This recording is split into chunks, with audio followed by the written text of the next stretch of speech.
Welcome to A Moment of Zen. Time to sit back and relax as model, actress, mentor, and supermom Zen Sams takes you on a sexy and wild ride, covering the latest in film, fashion, pop culture, cryptocurrency, fintech, cannabis, and entertainment from the Millennial Mom's perspective. Here's your host, Zen Sams. Welcome back, beautiful tri-state area. You're listening to A Moment of Zen right here on 710 WOR, the voice of New York, iHeartRadio. I'm your host, Zen Sams. Welcome to episode 211, celebrating our 5th year on the air. Here's to another exciting episode. It's always a pleasure to spend my time with you on the airwaves. Thank you so much for tuning in every Saturday night and then engaging with me on social media. That truly does make it all worthwhile.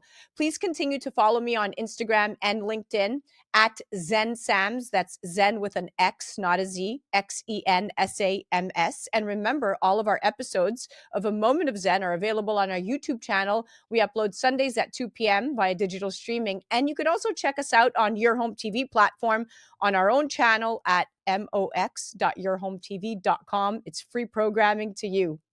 April is Autism Awareness Month, and today we're joined by a groundbreaking force in the world of developmental neuroscience, Dr. Robert Melillo. We're chatting rewiring autism. Can the brain change the diagnosis? We're going to take a powerful look at how brain-based interventions are reshaping our understanding of autism spectrum disorders. In the Going Deep segment brought to you by CO2 Lift in our Expert on the Microphone series, today we're joined by Julie Wuis, otherwise known as the Queen of Face. She is the owner of the Face Institute in Alberta, Canada. She's coming on to chat all about the most popular injectable trends on the Canadian market, evolving patient preferences, and how CO2 Lift fits into her treatment plans. In the Polished Beauty Express segment, triple board certified cosmetic surgeon and OBGYN Dr. Daisy Aim discusses the rise of longevity-focused diets. And with summer rolling around the corner, in the Better, Brighter You segment brought to you by Cypera, we're tackling a skincare concern that millions are struggling with. We're chatting hyperpigmentation breakthrough and what your skincare routine is missing with Dr. Elise Love. She's a board-certified dermatologist at Gramercy Laser and Medical Dermatology right here in New York City. She also co-hosts the Beauty Curious podcast. We're going to dive into science-based skincare insights. Stay tuned for Dr. Melillo coming up next in honor of Autism Awareness Month. You're listening to A Moment of Zen right here on 710 WOR, the voice of New York, iHeartRadio. We'll be right back after this. A Moment of Zen is brought to you by Your Home TV with Kathy Ireland and their channel partners. Head to yourhometv.com for free, family-friendly programming, streaming 24/7. The Kelly Williams Show is brought to you by Serendipity Yacht Cruises and Events. Tune in and turn on your happy. Kelly Williams is full of energy and incredible guests. Watch her anytime, free programming on Your Home TV network, and do follow her on social media for a chance to win monthly prizes. Check out The Kelly Williams Show on yourhometv.com. Tune in to A Moment of Zen, Saturday nights from 9 to 10 p.m. on 710 WOR, the voice of New York. Welcome back, beautiful tri-state area. You're listening to A Moment of Zen right here on 710 WOR, the voice of New York, iHeartRadio. I'm your host, Zen Sams. April is Autism Awareness Month, a time when we amplify the voices of families, researchers, and clinicians working tirelessly to support the more than 1 in 36 children in the U.S. diagnosed with autism, and that's according to the latest data from the CDC.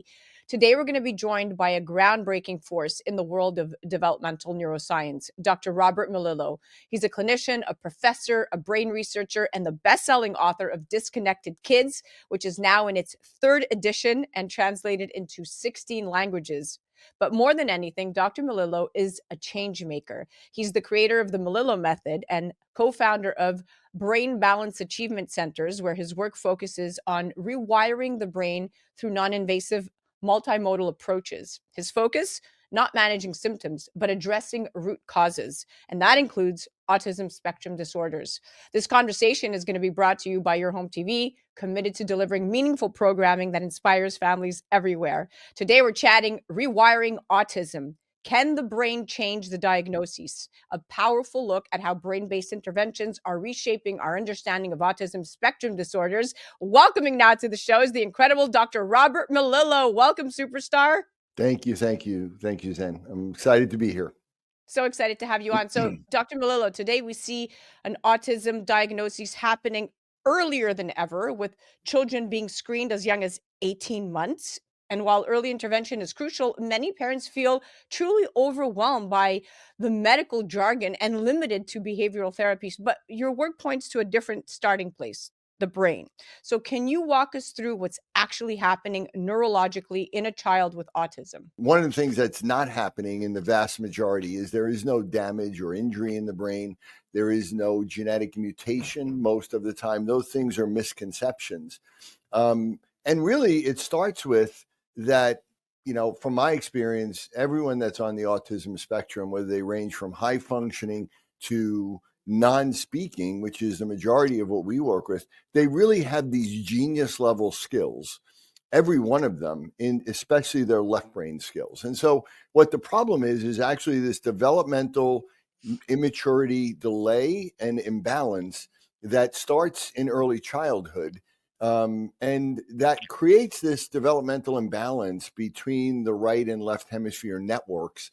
And there's not the proper communication that should happen. So it's really just a deviation of normal growth. And that can be changed, actually. Wow, that's fascinating. So instead of seeing autism as purely behavioral, you're saying it's more about how different areas of the brain are or aren't communicating with each other. And that's a totally different lens. And so it's empowering for parents to hear this perspective.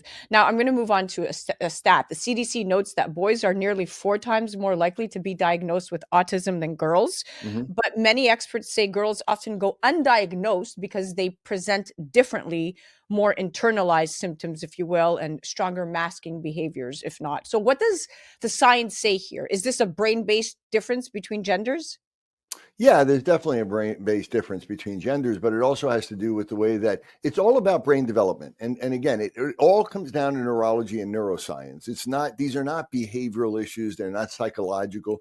They are neuroscience, neuroanatomy issues, and they start in development. And boys and girls' brains differ greatly. When we start out, what most people don't realize is that the basic blueprint of the body and the brain is a female. And then we need to be converted to the male brain by the right amount of hormones at the right time. And anything that that means that the boys' brains are more vulnerable.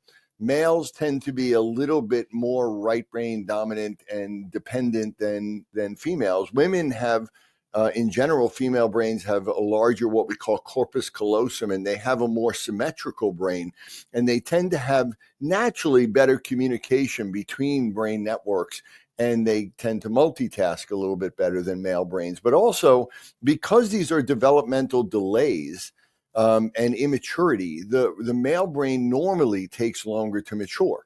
So now if we have anything that interferes with that development, it has more of an impact on a male brain than a female brain. And so that's why, we believe we're seeing a lot more males than females. But it doesn't mean it doesn't happen in females, because it does. Now, you've worked with thousands of children in families. One of the most controversial but intriguing ideas you've put forth is that autism, in some cases, can be reversed or significantly improved. And that statement challenges conventional thinking. So, what does the data behind your method actually show? And how can you define, quote unquote, reversal in this context? We especially work with a lot of non-speaking individuals. And obviously, understanding why they don't speak. That's been one of my really searches for the last 25 years. No one's ever really answered that. What is actually preventing them from speaking when certain areas of their brain seem to be, overactive, like causing tics or stimming behavior or hyperactivity or OCD, or increase with, maybe sometimes aggression or anger or certain anxieties, or all of those things are overactive when they may have deficits in the right side of the brain, which make them less connected to their body. They don't feel things quite as much at the non-speaking end of it. And that really is the source of them not being able to speak. They have all the words there, but they can't get it out. So, when we talk about changing this, there's all different varieties. Again, when we have really high functioning people that are on the autism spectrum, many of them feel, listen, I'm good. I don't need any help. And that's great. And they're brilliant people and they're good. That's fine. But, when you have individuals that can't speak, can't communicate, and we find ways of being able to spell with them on a letter board. And it's really remarkable because many of these kids that sometimes they don't think they even know how to recognize a letter. And then when they can spell on a letter board or sometimes an iPad or some other device, they may know full sentences or actually be fully verbal. And they tell us, please help me speak. I want to speak so badly, or I want to stop stimming. I want to stop ticking. So the fact is we can change all of that because there is no damage. There is no injury. The fact that people say that you can't do anything about it is because they don't know how the brain works. I've spent my whole career really understanding it. So I think I understand it as well as anybody. I've researched it, written about it, and also worked with tens of thousands of kids. And, it can be changed, but really it's up to them and their family as to, what they want to do about it. And we're not trying to change them. We're just trying to bring out the best version of that individual. And if there are certain things there that have interfered with their normal development of their brain and caused these imbalances, then as wonderful and as amazing as they are, what we see is not the best version of them. And we just want to bring that out and what we're able to do quite often is not take away their genius, but give them their voice. And I think everybody would agree that that's a wonderful thing if we can do that. That's beautiful. You just made me tear up because you said something that was extremely impactful. When a child says to you, please help me speak, I mean, that just floored me as a mom right there. And you see this all day, every day. And the only way they're communicating, please help me speak, is through that device that otherwise wouldn't have been there if we weren't as advanced in technology. So imagine how isolated these poor children feel. And what's incredibly hopeful but grounded is that it's all about this neuroplasticity, which we know is a very real phenomenon, right? And it's important for parents to understand that like change doesn't have to mean perfection. It can just mean progress. Now, parents often ask, what caused this? And while genetics certainly play some level of role, so many environmental factors are now under the microscope. So you've talked about the role of immune function and inflammation and even gut health. What's the most compelling link between these symptoms and the development of autism spectrum disorders in your perspective? Yeah, the most compelling link is that, this is definitely driven by environmental factors. It's not genetic mutations. And so that's why it is changeable. We can change that gene expression because the genes aren't damaged. But again, the misconception that it also starts in the gut and it starts with inflammation is not correct. It actually starts in the brainstem. It starts in the brain, and it starts with maturity and the imbalance of what we call the sympathetic and parasympathetic nervous system. And this leads to work that I've done, and I've published more than anybody in the world right now on something called retained primitive reflexes. So these are reflexes that we're all born with that should be there even before we're born, that help the baby develop in the first year. And the human brain is unique. Our brain is the only brain on the planet that 80% of our development happens outside of the womb. No other animal has to do that. And so how we go through the development, looking at those milestones, during the pandemic, the CDC was actually getting much more lax with that and saying it doesn't matter. Kids develop at all different ages and all different ways. And it doesn't matter if they crawl unusual or they don't crawl or they skip crawling or if they walk late. That's not true. It really should be very strict. So paying attention to that, looking at those early milestones. We have a paper coming out this month that is going to be coming out in a major pediatric clinical journal where they asked us to write a paper on the fact that looking at these things called retained reflexes and how they relate to milestones as a biomarker of neurodevelopmental issues, which means that we can now recognize these things really early on. The first milestone is, can the baby latch on if the mom decides to breastfeed? And if they don't, right off the bat, we might see a red flag and be able to intervene really, really early. Now, April is all about awareness, but awareness without direction can sometimes leave families feeling really stuck. So if a parent listening right now is just dealing with that new diagnosis or feels their child is struggling with these developmental delays, what's one first step you recommend they take toward better understanding the brain behind the behavior? Really just, trying to educate yourself on actually looking at brain and brain science and neuroscience, because you're going to hear a lot of things. You're going to hear that, nobody knows what's going on.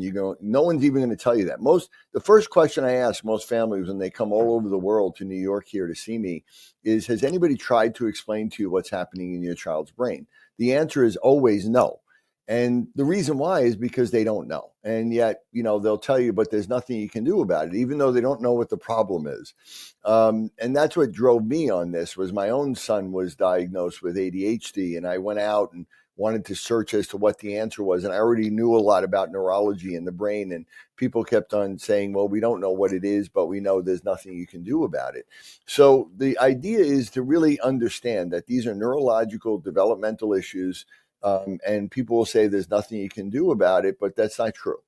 And it's not that it's easy, and it's not that it's not frustrating and scary. And a lot of people will be told, well, listen, just learn to accept it. This is it. This is your fate in life. And, and just come to that acceptance point. And I understand it's not that we don't want to accept these individuals and these children and people for who they are, because they're amazing. But I would say that, I don't think acceptance is really the way to go. I think there are things that can be really, really helpful. And I think reading my book would be a really good first step. We've included a lot of our new research. And again, we published papers on this in the best journals in the world and showed that, we can change these things, and we can actually see differences in the brain before and after. So, don't lose hope. Educate yourself, understanding that it is a brain issue, and learn more about it, and then, seek out the right help. That's such practical, calming advice, especially for parents in that panic phase, after a diagnosis. Knowing that there's a path forward and that it starts with curiosity about your child's brain is everything. Now we have about a minute left, and I want to touch on my last question. You and your wife, Carolyn, created a series called Disconnected Kids, Reconnected Families, and it's racked up over 3 million views this year alone. The emotional toll this journey takes on families is so real. So, what have you learned about the healing that happens, not just neurologically, but emotionally, when families start this work together? Obviously, for the child itself, especially in a kid, let's say, that's locked in a body that they can't control or feel or move, and they're geniuses and they're brilliant and nobody knows it. But also for the parent, the parent once said to me, we gave up on the Harvard dream years ago, and all those dreams that parents have, and it's very difficult for both. So lots of times when we're working, what we've learned is that we take care of the parents and the child at the same time, and it can be really helpful. But the fact is, if we address the root cause, if we really deal with the issue, if we can resolve, these people have also become incredibly resilient. And many of these kids are incredibly. You mentioned something before about self-regulation. Self-regulation and resilience is really a byproduct of right hemisphere development, as is attachment. And we see that anybody that has, trauma, or anybody that has problems with emotional regulation, they have issues with especially right brain function and development.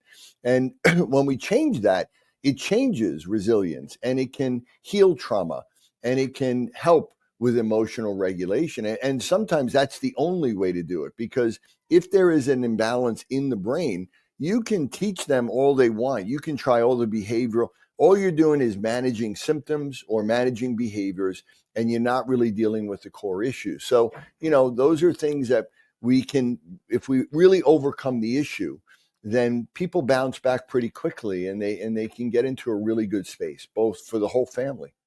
Beautifully said. It's not just about the child, it's truly about reuniting and strengthening the entire family system. And when families feel less alone, well, everything changes, right? So we Exactly. are officially out of time. We've gone so over the clock, but I love talking to you, and I could do this all day, because you're so brilliant, and you explain things so well. And I learn every time you come on the show. I learn something. Well, thank you very much. It's a pleasure to talk to you too. If you want to learn more, I want you to head to drmelillo.com. Definitely, without a doubt, check his book out, Disconnected Kids. It's in third edition. You can follow him on the gram at Dr. Robert Melillo. It's 2 L's at the end. And listen to the Melillo Method podcast, Everything Brain, on all major platforms. And remember, awareness is the first step, but action is what actually creates transformation. You're listening to A Moment of Zen right here on 710 WOR, the voice of New York, iHeartRadio. We'll be right back after this. A Moment of Zen is brought to you by Your Home TV with Kathy Ireland and their channel partners. Head to yourhometv.com for free, family-friendly programming, streaming 24/7. Disconnected Kids, Reconnected Families is a documentary-style reality series providing an in-home look at families who have children in need of intervention for conditions ranging from behavioral issues and oppositional defiance to autism and ADHD. Watch as Dr. Robert Melillo and his wife Carolyn go into the home and get real with the families. Using decades of experience, they help families not only face the issues head-on, but also overcome their challenges and reconnect as a family. Exclusively on Your Home TV network. Tune in to A Moment of Zen, Saturday nights from 9 to 10 p.m. on 710 WOR, the voice of New York. Welcome back, beautiful tri-state area. You're listening to A Moment of Zen right here on 710 WOR, the voice of New York, iHeartRadio. I'm your host, Zen Sams. Up next in the Going Deep segment, brought to you by CO2 Lift in our Expert on the Microphone series, today we're joined by Julie Wuis, otherwise known as the Queen of Face. She's the owner of the Face Institute in Alberta, Canada, and she's a highly experienced injector and clinical trainer with over 11 years in the field of medical aesthetics. As a faculty member of Allergan Aesthetics and Canada's spokesperson for Emerage Skin alongside Dr. Jason Emmer, Julie plays an influential role in shaping the industry. She's a frequent speaker at international medical aesthetic conferences and has been featured in numerous publications for her expertise and contributions. Today, she's brought her expertise to our show to chat all about the most popular injectable trends in Canada, evolving patient preferences, and how CO2 Lift fits into her treatment plans. Welcome to the show, superstar. Thank you so much, Zen, for the wonderful introduction. I'm so happy to be here. So excited to have you on. Let's dive right in. So, Julie, you are renowned for your expertise in natural rejuvenation and full facial balancing with a commitment to delivering transformative yet natural looking results. Fittingly, in recent years, we've seen a noticeable shift in the aesthetic industry with patients prioritizing those subtle refinements and enhancing their natural features rather than that dramatic, overdone look of the past. Now, based on your experience, where do you think this more natural preference is stemming from? And do you find aesthetic ideals varying between Canadian and American clients? I believe this stems from a few cultural shifts. First being that patients are more self-aware, they're more educated, they're doing lots of research, especially with social media. They're not just blindly following trends anymore. So there's been a real movement in the aesthetic industry towards celebrating individuality, wanting to look more like yourself, more refreshed and natural versus completely transforming yourself. So secondly, in the aesthetic industry, there's been a large shift in our educational practices. So I would say about a third of my day is dissolving previous filler that was done about 10 years ago. And we are redoing the filler with these new techniques. Now, a lot of patients these days are wanting this natural look and they shy away from the aesthetic industry because of these old practices. But with the new education that we've received in aesthetic medicine, we're able to achieve natural outcomes. And there's a big misconception where patients feel they think it's about the amount that's being done, but it's not. It's actually about the technique. So there's an undeniable change in these past few years of being able to get this shift to more natural results. And when we compare to Americans to Canadians, I would say that Canadians are always looking for more acceptable results, where Americans in more urban cities are looking for more transformative results. But still, across the board, we're looking for more authenticity and natural beauty. And as a practitioner, I wholeheartedly embrace this change. You're right. And with so many options available from neurotoxins to fillers to biostimulators, how do you determine the best approach for each patient? And what are some of the most popular injectables per se in the Canadian market right now? So we have an aesthetic toolbox we work with. And, a lot of patients ask, what is the right product for me? But it's more so looking at the patient in front of me than anything. So things such as, what is the downtime they're looking for? Do they want immediate gratification? What are the issues they want to address? For us, the most common would be HA fillers, hyaluronic acid. Neurotoxins are for smoothing dynamic lines. And biostimulators are the new and upcoming, where the body stimulates its natural collagen to create a more natural result, fitting to the new cultural change. Now, let's shift to regulations. Could you briefly describe the regulatory landscape of the aesthetic industry in Canada Mhm. and how it compares to other countries, and additionally, how it impacts the availability and access of products? So, Health Canada is recognized globally as one of the most strictest and diligent regulatory bodies when it comes to pharmaceutical and medical aesthetics. But what does this mean for patients and practitioners? Well, for practitioners, unfortunately, it takes a long time for us to get access to certain products that America and Europe has access to faster. But on the upside, it prevents a flood of untested or lower quality products. So the rigorous process safeguards the integrity of the industry as well as our patients. So sometimes it's not fun when we hear about something that's across the country somewhere else in a different state, but we have a little bit more of a stricter handle on things in Canada.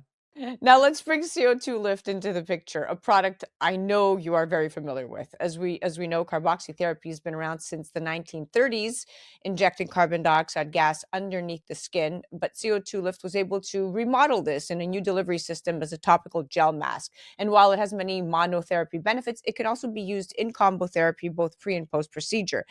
How does CO2 Lift fit into your broader aesthetic treatment plans, especially for injectables? And have you firsthand seen it improve a patient's results in recovery? Yeah, so CO2 Lift has been a game changer in my practice for skin health as well as recovery. So, for those that are unfamiliar, carboxy gel works by delivering carbon dioxide to the skin, which triggers natural oxygenation of the skin. So, in my practice, we use it before injectables as well as after. So, why? Because it improves the circulation and hydration of the skin to allow filler to get the best optimal outcome. And then the after is that it reduces swelling, bruising, as well as patients leave the clinic with a glow rather than the telltale treated look. So it just removes downtime in a pinch compared to a patient waiting days to weeks for a bruise or swelling to heal. It's a great product overall. Yes, I Yeah. attest to it. I use it myself. I love it. Now, I know you frequently speak and share your knowledge on advancement complication management and treatment planning and product integration. And while most injectable complications are preventable, they can still occur. So I've heard from many of your peers that they turn to the CO2 lift mask when injectable issues arise. And Mhm. with your extensive experience, I'm sure you've seen it all. So I'd love to hear from you. How do you approach managing complications with products like CO2 Lift, whether it's addressing common concerns like redness and swelling or something more serious, such as a vascular occlusion?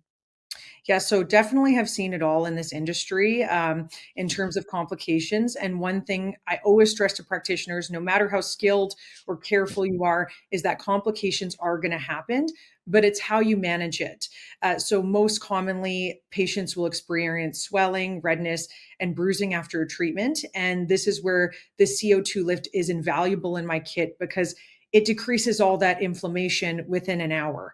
So that's for us for patient retention and for patient experience. It's a phenomenal product. And then more rare instances where if we're having a serious complication such as a vascular occlusion, which means there's an emboli in a vessel from filler injected, this is critical for an immediate action where we use hyaluronidase to dissolve it. But the CO2 lift, I'm sure you've heard this before, Zen, it acts as a hyperbaric oxygen chamber. So we're able to topically apply it to the face compared to sending a patient to a Medi Center and trying to pull resources, which is very expensive and very challenging to get for a patient. So it helps resolve complications while following a proper protocol and also supports the skin's recovery, specifically afterwards if there is more of a serious complication and we're wanting to restore that skin barrier. Now, as the aesthetic industry continues to evolve, new techniques and technologies are always emerging, and professionals like yourself are at the forefront of this ever changing landscape. I know you most recently completed your Master's of Nursing Family Nurse Practitioner program. Congratulations. Thank you so much. And you're going to continue, of course, to focus on patient education because that's key. Mentoring other practitioners, I think, is truly important and at the heart of it all. And of course, driving innovation in medical aesthetics. So, as someone who clearly values continuing ed and innovation, how do you stay up to date in Canada's aesthetic industry? I mean, especially in an era of such rapid advancements. And secondarily, why do you think it's so important for both practitioners and patients? So, this is the area I'm probably most passionate about because the pace of innovation in aesthetics is astonishing. There are new techniques, products, safety protocols, and patient expectations are ever evolving. So, for me, staying current is not optional, it's a professional responsibility. So, for myself, I regularly attend different national and international conferences to engage in advanced training as well as meeting other experts in the field. So for us, we need to dissect trends as well to ensure that we're providing the best care for our patients because things become a fad and later we realize it wasn't the best. So we have to always dive into the science to ensure that that doesn't happen because aesthetics, medical aesthetics is not just beauty, it's actually healthcare. So if patients are trusting us with their appearance and their health and well-being, we have to invest in that time. And at the end of the day, right, that ongoing education for us fosters trust and ensures that that ripples into the entire industry. I love it. Thank you so much. That's an incredible narrative, and I love the ethos of everything you stand for. Because if practitioners took the time to be more thorough, more educated, to continue to educate themselves and others, we would have less. A lot of the preventable things that we say are preventable would actually be preventable because it really just starts with the practitioner. Mm-hmm. Oh, I completely agree, Zen, and I think being a practitioner of a patient, if you are more informed, more thoughtful, more intentional, that is the key to getting the best outcomes for our patients. So I truly thank you for having me on today. And it's been such a pleasure to share these insights. That was our Going Deep segment brought to you by CO2 Lift, and that was the incredible Julie Wuis, the Queen of Face. To learn more about her practice, head to thefaceinstitute.com and definitely check her out on the gram at thefaceinstitute.ca and at the Queen of Face. You're listening to A Moment of Zen right here on 710 WOR, the voice of New York, iHeartRadio. We'll be right back after this. A Moment of Zen is brought to you by CO2 Lift. As we age, our skin loses moisture and elasticity, causing wrinkled skin. You can reverse this aging process with CO2 Lift. CO2 Lift utilizes the powerful benefits of carbon dioxide to lift, tighten, and regenerate your skin. This simple, painless at-home carboxytherapy treatment is scientifically proven to reverse the aging process. You will see reduction in wrinkles, increase luminosity, and improve pigmentation, sagging, skin tone, and radiance. For more information or to order CO2 Lift, ask your skincare professional or go to co2lift.com. A Moment of Zen is brought to you by Once Upon a Coconut. Discover the refreshing taste of 100% pure coconut water that actually tastes great. Naturally sweet with no artificial flavors or added sugar. It's packed with electrolytes to keep you hydrated throughout your day. And with 10% of profits going to charity, every sip makes a difference. Pure taste, pure goodness. Experience nature's Gatorade. Visit Once Upon a Coconut or naturesgatorade.com. Hey, welcome back to this week's Hydration with Heart Express segment, sponsored by Once Upon a Coconut, my favorite coconut water, on A Moment of Zen, right here on 710 WOR, the voice of New York, iHeartRadio. I'm Ben Greenfield from bengreenfieldlife.com, and today we are going to be chatting about grounding. That's right, I'm standing outside barefoot this morning right when I wake up, because anytime you get in touch with the surface of the planet, and I try and do it for 20 to 30 minutes minimum a day, you absorb all of the healthy anti-inflammatory ions that the planet accumulates every time lightning strikes the surface of the earth or solar radiation particles hit the surface of our planet. When your skin gets in touch with that conductive surface, there's an anti-inflammatory effect that's fantastic for your whole body. There's even books and documentaries that a lot of people don't know about, written on the benefits of grounding and earthing. So whether it's going for a walk with your shoes on and stopping and touching the ground, doing some push-ups, I do that sometimes. Whether it's wearing grounding or earthing shoes, yes, they make those. Things like Earth Runners or Plugs or Grounds are brands of earthing or grounding shoes. Or like me, if you just go outside in the morning and stand barefoot, these are all ways that you can enhance the anti-inflammatory effects of grounding. It's also fantastic, by the way, for jet lag. So I'm Ben Greenfield from bengreenfieldlife.com, and that was the Hydration with Heart Express segment sponsored by Once Upon a Coconut. If you want more tips, check out my Bible of biohacking called Boundless, found anywhere books are found. You're listening to a Moment of Zen right here on 710 WOR, the voice of New York, iHeartRadio.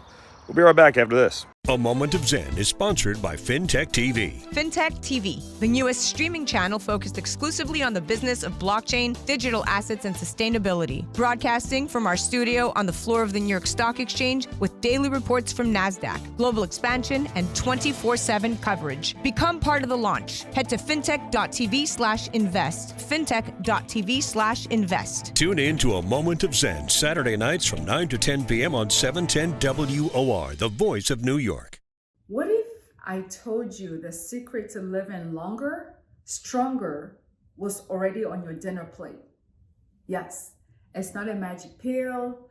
It's not this huge fountain of youth that is promised. It's literally on your plate. Would you believe me? I hope so. Because today we're going to talk about longevity diets. If you've not heard about longevity diets, it's not a trend. It's actually something that has been shown and is inspired by your blue zones. So what is the definition of longevity diet? Well, just a big synopsis, okay, is focusing on whole, anti-inflammatory, antioxidant-rich foods. And so longevity diet includes a couple of things that is very important. Just to kind of run off this list, number one is plant-based meals. So these are like high in legumes, lentils, peas, or chickpeas. That's very high. Soy is helpful. And this plant-based meal really boosts antioxidant and boosts anti-inflammatory state, which is good to avoid chronic diseases. Also, the longevity diet utilizes very minimal or no processed food, and the sugar is significantly cut down. You want to eat natural nuts like almonds or pistachios. Also, moderate protein and mainly plant-based protein. Eating meat sparingly, like about 5 times a month, is good, but plant-based protein is something that's very high in the longevity diet and promoted. Another thing that we really looked at is the anti-inflammatory herbs and teas. This has been shown to be a cornerstone in longevity diets, and that's something that is used routinely. And also regular fasting or mindful eating. So what are the science-backed benefits of longevity diet? So number one, longer life expectancy. Also cardiovascular health and benefit. There's a known thing that eating a certain type of meals improves your heart condition. So longevity diet is one of those things where it decreases your heart attack rate by like 30% and also heart-related deaths. We also have lower rates of chronic diseases, healthy biomarkers. So the aging biomarkers are high in longevity diet, which obviously leads to a more sustainable, longer lifestyle. And some of this emergent evidence has been shown, like polyphenols, which are antioxidant compounds abundant in berries and olives and red wine, has been shown really to improve or activate certain genes related longevity and help fend off aging. You also have your power of legumes, which I've mentioned earlier, that is good and part of your longevity diet. So there's some myths and facts that I want to bust with a longevity diet. You need to be vegan to live long. That is a myth. Fats are bad for you. Is that facts or myth? That is a myth. Is it about calorie or is it about nutrients? Well, it's about nutrients, and that's facts, okay? And lastly, social connection and mindful eating equals better digestion and longer life. Is that fact or myth? That is a fact. So the bottom line is longevity diet is healthy and good for you. And if you can practice that in your everyday life, you're going to live for a very long time. This is Dr. Daisy Aim for the Polished Beauty segment. Thank you for tuning in. And as always, feel free to reach me in my office for more questions. A Moment of Zen is brought to you by the Polished Beauty Podcast with Dr. Daisy Aim. Hey, ambitious women, ready to shine on the inside and out? Tune in to the Polished Beauty Podcast, where we talk about business, beauty, brains, and body all in one spot. Meet Dr. Daisy Aim, triple board certified cosmetic surgeon, pro-aging advocate, fitness enthusiast, and your go-to for real talk on leveling up every part of your life. The Polished Beauty Podcast is your dose of ambition meets empowerment. For more information, head to polishedbeautypodcast.com. A Moment of Zen is brought to you by Your Home TV with Kathy Ireland and their channel partners. Head to yourhometv.com for free, family-friendly programming, streaming 24/7. Are you looking to build a new home? Think about building a barn-dominium. There's just something about getting away from it all. Country living, fresh air, and outdoor entertainment. Watch luxury barn-dominium tours on Your Home TV and let Stacy Lynn, the barn-dominium lady, take you on a journey through her barn-dominium designs. Tune in to A Moment of Zen, Saturday nights from 9 to 10 p.m. on 710 WOR, the voice of New York. Welcome back, beautiful tri-state area. You're listening to A Moment of Zen right here on 710 WOR, the voice of New York, iHeartRadio. I'm your host, Zen Sams. Welcome back to the Expert on the Microphone series in the Better, Brighter You segment, brought to you by Cypera. Today, we're tackling a skincare concern that millions struggle with: hyperpigmentation. Whether it's post-inflammatory marks, melasma, or sun damage, uneven skin tone can be a persistent and frustrating issue. The challenge? Well, many treatments come with risks, from irritation to unwanted side effects like hypopigmentation. That's where cutting-edge science is changing the game. Cypera is one of the most advanced pigment-correcting treatments on the market, delivering the power of traditional solutions like hydroquinone without the risks. Backed by rigorous clinical trials, including studies with over 80% of participants with skin of color, it's proving to be a dermatologist's favorite. And speaking of dermatologists, we're thrilled to have Dr. Elise Love with us today. Right now, she's going to join us. She's a board-certified dermatologist at Gramercy Laser and Medical Dermatology right here in New York City. She specializes in customizing skincare regimens for patients of all backgrounds. Dr. Love also co-hosts the Beauty Curious podcast, where she dives into science-based skincare insights. Today, she's going to join me to chat the hyperpigmentation breakthrough and what your skincare routine is missing. Welcoming now to the show is the amazing Dr. Elise Love. Welcome to the show, superstar. Thank you for having me. I'm so excited to talk about one of my favorite topics, hyperpigmentation, or getting rid of hyperpigmentation, really. or getting rid of it, right? And Yeah. dermatology is one of the most rapidly advancing fields in medicine, but it's also deeply personal. And skincare isn't just about looking good, it's about confidence, self-expression, and overall well-being. What inspired you to specialize in dermatology, and how has your approach evolved over the years to meet all these diverse needs of your patients? Yeah, I mean, that is exactly what you just said was actually my journey to dermatology. So I always say my journey to dermatology started as a patient. So I suffered with pretty moderate to severe acne for years and years and years. And it's not actually my struggle with acne that led me to dermatology. It's once my skin was clear and I realized the difference in my every other aspect of my life. Once my skin was clear, I realized that I was more outgoing. I realized that, I would raise my hand in class. I wanted to share ideas. I wanted to more participate in society.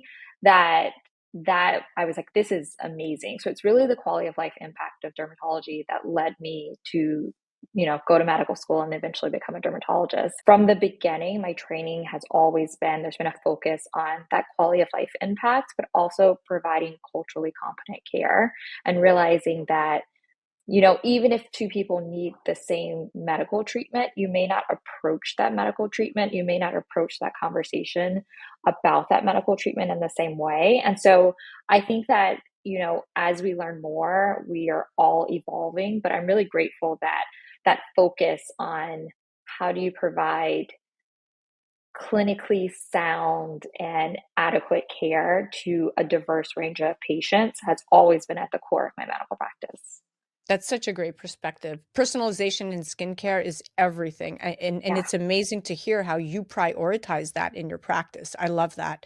Now, let's talk about treating hyperpigmentation in skin of color. So, hyperpigmentation, as we know, is one of the top concerns among dermatology patients, particularly those with darker skin tones. And research shows that over 65% of dermatology visits by Black, Hispanic, and Asian patients involve concerns related to Yeah. dark spots and uneven skin tone. Why does hyperpigmentation tend to be more persistent in deeper skin tones? And how does this impact the impact of the treatment decisions? It's the price that we pay for our beautiful melanin. Throughout life, we're always more prone to hyperpigmentation, and that's because anything that affects the skin, almost anything that affects the skin, will leave a dark spot. So you get one acne pimple, you have a dark spot from it. You get an eczema rash, you get a dark spot from it. And so these things just, these are normal things that are accumulating throughout the week, throughout the month. And then their sun damage can cause hyperpigmentation. We see that with aging and older skin types, and even melasma, which is a condition where the skin, instead of getting a rash, you can actually develop pigmentation. This is more common in darker skin types. And so we get that protection, that little extra protection from the sun. There's like slower rates of aging, but almost anything and everything makes us can potentially cause a dark spot or pigmentation in the skin. That's fascinating. And it really underscores why a targeted science-backed approach is so necessary right? Now let's talk about traditional treatment approaches and their limitations. So when it comes to treating hyperpigmentation, we often hear about topical agents, lasers, and chemical peels, but not all treatments are created equal. Some can actually worsen pigmentation if not used correctly, especially in skin of color.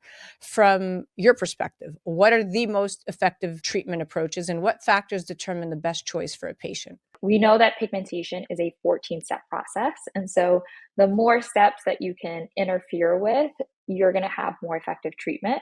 But we also know that irritation worsens pigmentation. And so I see it all the time where my patients come in and they're trying to do everything and they've actually made their pigmentation worse. And so in terms of the most effective type of pigmentation, I will say hyperpigmentation can be complicated. It depends on how superficial it is. It depends on how dark the pigmentation is. And it also depends on your skin type, how sensitive your skin is. But one of the really exciting things that's happened over the past 5 years is that we're getting more and more gentle topicals that also are very effective for hyperpigmentation. Because it used to be that you kind of, if you use something like gentle, like a kojic acid, it would do a little something, but not anything particularly magical. And then over here you have your retinoids that can be powerful, but can be completely or can be irritating to certain skin types. And so it's nice that now we have things like Cypera that we can add into the mix where it is been shown to be as effective as actually hydroquinone based formulas, but has a much higher tolerability on the skin. And even related to that, there's no risk of over lightening the skin. And so that's always a concern. And that was my next question. Okay, let's chat the shift away from hydroquinone and safer alternatives. So for decades, we know that hydroquinone was considered the gold standard for pigment correction, but we now know that long-term use can lead to serious side effects, including skin thinning, acrinosis, and even rebound hyperpigmentation. With newer alternatives like Cypera, how should patients weigh the effectiveness versus safety debate when choosing a pigment correcting treatment? Yeah, I mean, I think patients always want the safest option. If you're telling me something is equally as effective, but I can use it continuously and not worry about it, I think that's always going to be the option that patients go to. I do think hydroquinone is a great ingredient when used correctly, but it's really only a great option for certain types of pigmentation because I see it often where a patient has gotten it from somewhere else, and they actually will cause almost like halo effects if they're trying to treat acne marks, where it's almost like you have a little bullseye on your face now because you have the dark spot, and then right around it, it's lighter, and then you have your normal skin. And also, we would never use hydroquinone for longer than 12 weeks. So even if it works for you, it's not a sustainable option that we would then say, oh, we found your hyperpigmentation treatment. Now you can like just, we're done. Like this, let's just continue this. And so it's Right. incredible to have things like Cypera and other more gentle, non-bleaching skin Right. treatment options that you can use long term, and you can feel comfortable that it's going to work both in the moment to help with the dark spots, but then also as a maintenance alternative. So like for the Cypera regimen, it's daily for probably those first 4 months while you're actively treating pigmentation, but then you can keep it into your routine 2 times a week to maintain, because like we said, we're always being assaulted with things that can cause pigmentation. And so having that maintenance is going to be necessary.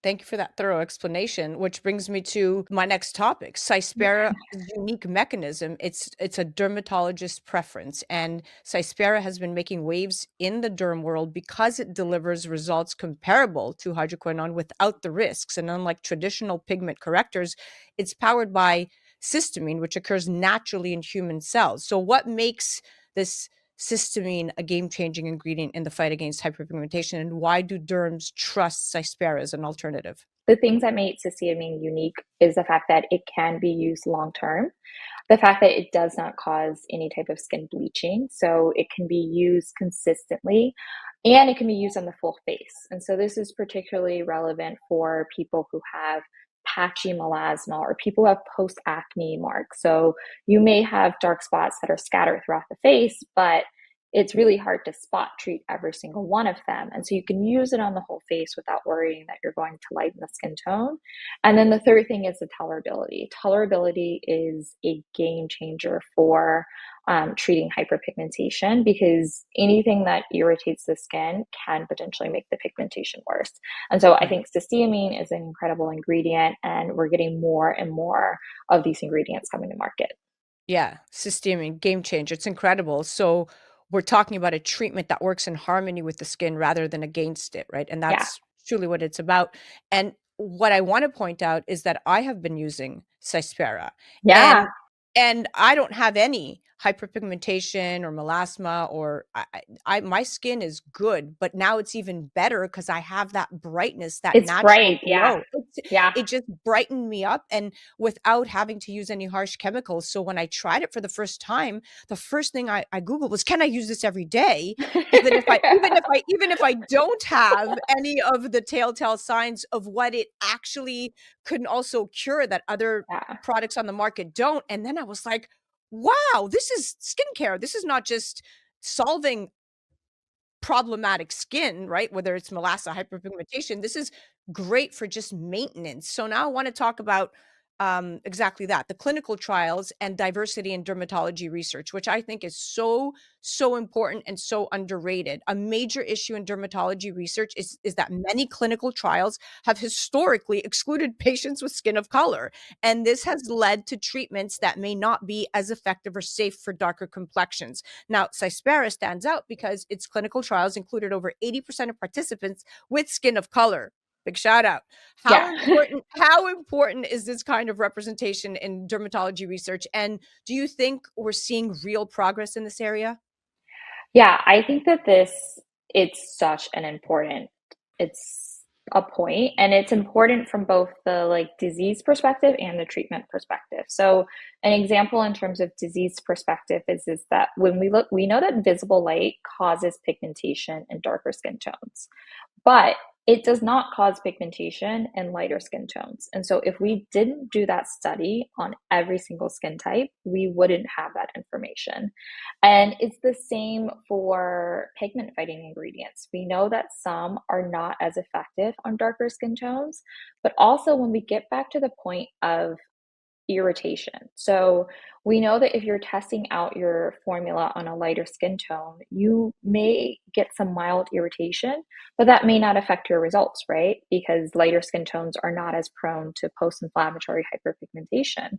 But you may find that if you give that same formula to someone with a darker skin tone, that little bit of inflammation that your product creates may actually inhibit your results. And so I do think the beauty industry is leading. I think, it's a really exciting time for the consumer because more and more beauty brands are doing clinical studies on their products. They're not just saying, oh, like this, we think that this will work. More and more beauty products are doing clinical studies.